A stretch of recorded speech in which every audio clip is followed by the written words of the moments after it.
Sometimes you might want to check if a specific string or a character exists inside another string. This can include checking for a single character or even a sequence of characters in a longer string. This concept is really handy when we get into if statements and loops. But for now, let's keep it simple.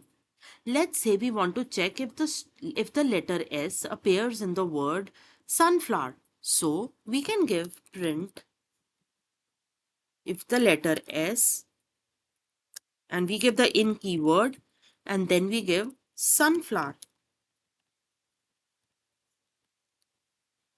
So it returns true. This is called as a membership test, and it always returns either true or false. Now we can also use the not in keyword to test whether something is not in the string. So let's take an example. Let's check if Z is not in sunflower. So we give print is Z not in sunflower. So this also returns true. That's because there is no Z in sunflower. So the not in keyword returns true. Now let's move beyond string literals and use variables now. Beyond using string literals and use variables. So let's give a variable message is equal to meeting is scheduled at noon. Now if we check if noon is in message, so let's print noon in message. We get true. Now what if we use the wrong case? So if we give print capital N noon in message. Now if we run it, so we get false. This happens because membership tests are case sensitive in Python. Now let's test using different types of variables. So let's give another variable status is equal to delivered.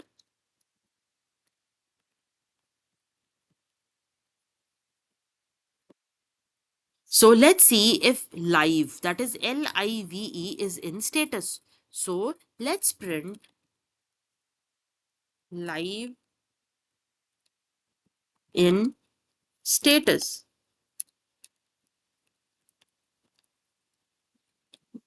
If we run this, it gives us true, even though live isn't a separate word, but because it is a part of delivered, so we get true.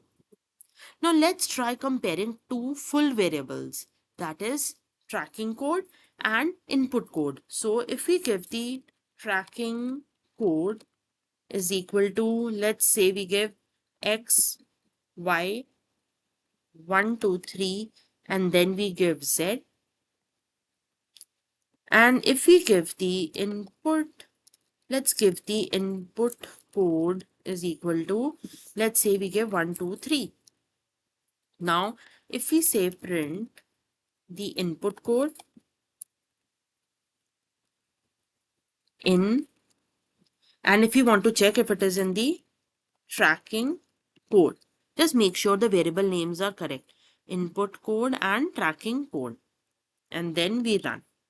So we get true because we are checking if one string that is from the user input, for example, exists inside another string like a tracking ID. Now, here's one important thing that you need to know. If you try to test membership using a number and not a string, Python will raise an error. So let's look at an example. Like if we do print and if we give 1 in tracking code, and if we try to test this, it gives us an error. That is a type error. Now to fix this, let's convert the number to a string.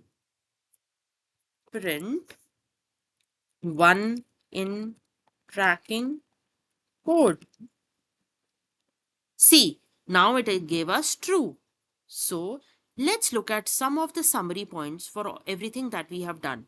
Starting with Number one, that is the in keyword returns true if the left side string is found inside the right side string. The not in keyword returns true if the left side string is not found in the right side string. Membership tests are case sensitive and we must use strings on both the sides. Numbers must be converted to strings first.